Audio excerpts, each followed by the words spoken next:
Hello, today I'm in Renault Megane. In this video I'll show you how to enable and disable cruise control. In the beginning, take a look at the left side of the steering wheel. Right here we've got this panel. Simply press it to activate cruise control.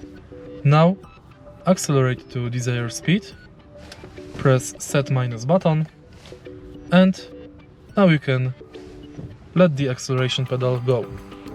To increase the speed limit, press this button. To decrease it, press this button. To pause, press this button. To start over, press again set.